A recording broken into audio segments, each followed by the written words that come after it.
To the east stands an empire of exceptional size. No nation could match its imperial might. A proud people, united underneath a teal and silver banner, vanquishes those seeking to undo its grand realm. Such a realm promises autonomy to the cooperative and death to those who resist. Yet, what is this empire? What could stand against the test of time compared to its neighbors? It is the Levantine Empire that remains in these sands. Hello again, folks! I reviewed the comments in the last video, and the Levantine Empire was the most requested, so I'll be delving into the lore today. Once again, there's a brief notice to any new viewers in the crowd. I recommend checking out this video before going deeper, since I'll be assuming you watched it beforehand. That introduction will give the necessary content to what I'll cover today. Now, let's see what the Levantine Empire has to offer. Who are the Levantine exactly? Well, they're average humans compared to the Wildlanders. Like any human in medieval fantasy settings, they vary in shapes and sizes. There are exceptional cases amongst the Levantine in-game who are much more pronounced than others, such as those with gifted strength, layered armor, and eccentric designs. We're not going to talk about the twink. Furthermore, unlike the underdressed Wildlanders, the Levantine have practical armor for the rank and file, but with certain exceptions for obvious reasons. Various lamellars, scale, chainmail, and leather adorn these proud soldiers of the Empire. Their color scheme is projected onto their armor and clothing too, a mix of light blue, teal, and hints of silver or steel. Uniformed and competent in fighting, the Levantine are quite the integrated military power they project themselves to be. However, there's still the question of how the Levantine Empire was created. Centuries ago, the Levantine were separated into various city-states, and their rulers were content with peaceful solitude.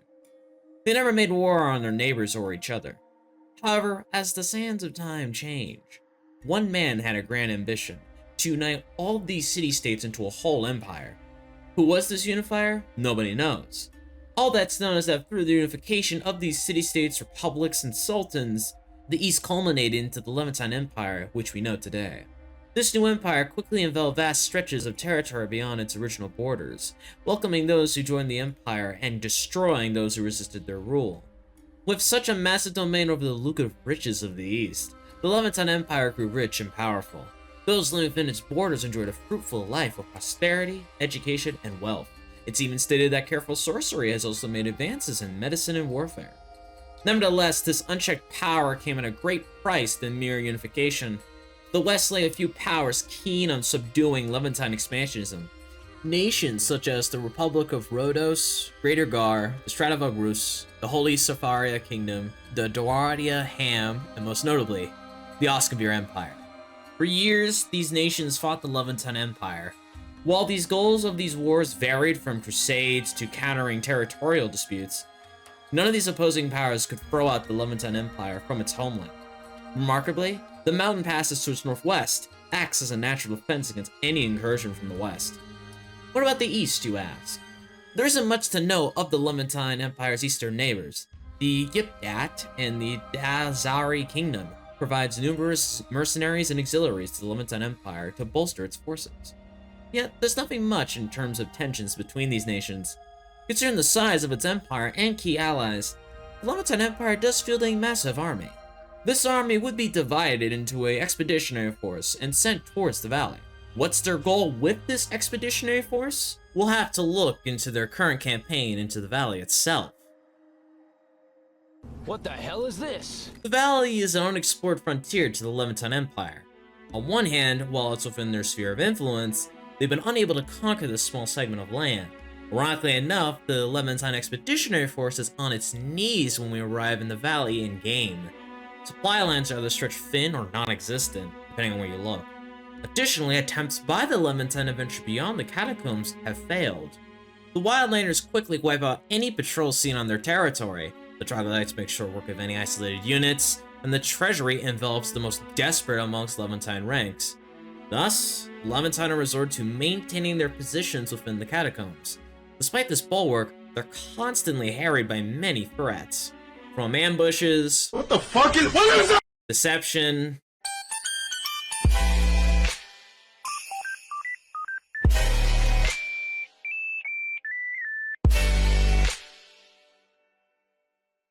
and head-on engagements. You can do it, Buck. Take him down. It's safe to assume that morale is extremely low for the Levantine. It doesn't help that their main goal has been discovering and acquiring Korvok's relics, not to mention the campaign becoming a pure meat grinder for the Levantine Empire at large. Well, this shit crazy out here, bro. I don't give a damn what nobody say. But how long we got left? Oh shit, we got 10 days out this motherfucker. Bro, this 10 days about to be a breeze, big fella. Oh shit, take your info. Take your canteen. What you doing? You're damn mad. Deserters soon became an issue in this expeditionary force, whom we can encounter to aid us during quests in the catacombs, and learn from a boss. Who is a boss? Firstly, he happens to be one of the Janissary's chief subordinates. Disillusioned by the grandeur of conquest, Abbas abandoned the Levantine Empire in exchange for refuge in the captain's crew, after a well-constructed, factual, and coherent argument made by our people. Similarly, with Riga, Abbas helps our heroes with their training. Despite the dwindling numbers, uncertainty regarding objectives, rising desertion rates, and lack of progress, one man keeps order in Levantine ranks. The Janissary is that man. Firstly, the Janissary himself is one of dozens of other Janissaries. Yes, he's not the only Janissary. The Vizier handcrafted multiple Janissaries into unnatural humans who embodied odd size, power, and resistance to aging. The methods and potions utilized by the Vizier to create such warriors are speculated to be of Eldritch origin, yet nothing else is noted. However, the Janiser we know is a special case out of the others. What's so special about him?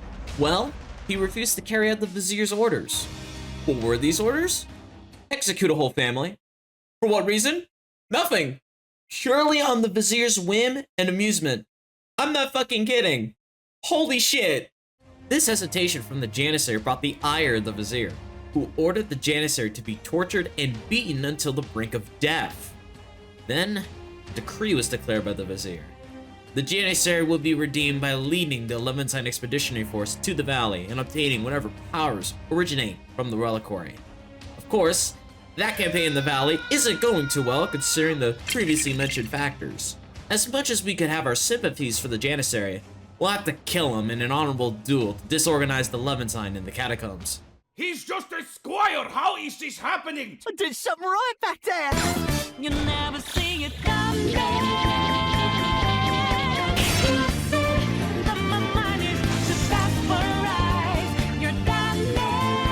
Regardless of our honor, the Janissary isn't the only influential figure that commands Levantine forces.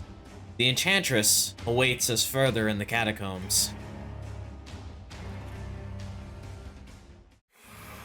Despite the Janissary's tasks from the Vizier, the Enchantress has been appointed by the Vizier to oversee the Levantine operation in the valley. She's a mysterious woman, effortlessly charming many snakes to fight for her compared to standard troops protecting her. However, from observation amidst combat, the Enchantress is somewhat abnormal. Her skin, dark and beautiful, seemingly fragmented to scale-like skin. What caused this is relatively unknown. I believe she might be some sort of experiment, host, or half-human. But I can't find much information due to... Sadly, I can't disclose anything else on the Enchantress. I'm sorry, folks. It's deep spoilers for Black Reliquary that I cannot request nor receive. Let's move on to the Vizier. The Vizier is a monolithic being of great authority. He currently rules the Levantine Empire in its entirety. His loyal Janissaries act as bodyguards, enabling the Vizier to maintain his iron grip on the population. While his rule is beneficial to the Levantine Empire, it is tainted by his psychotic ordeals. Like what he instructed the Janissary, he seeks to inflict pain on those who have everything to lose, mostly families over the poor. What happens to these families delves into rumors, possibly horrid rituals or worse. Yet, why does the Vizier impose this suffering onto the subjects of the Levantine Empire? Joy. A sadistic joy at the cost of others. As for who ruled the empire before him, I'm sorry to say this. The Mountain God was that prior monarch who was slain by the Vizier hundreds of years ago. Since then, nobody has challenged the Vizier's rule. It's even stated that he may not be human at all. His current ambitions remain clouded to this day. The Reliquary has substantially kept his attention given the prospect within the Reliquary itself. If I had to speculate, we'd be fighting him or some second-in-command of his at the Reliquary or Catacombs. There's no telling what he can do to secure whatever power the Reliquary has.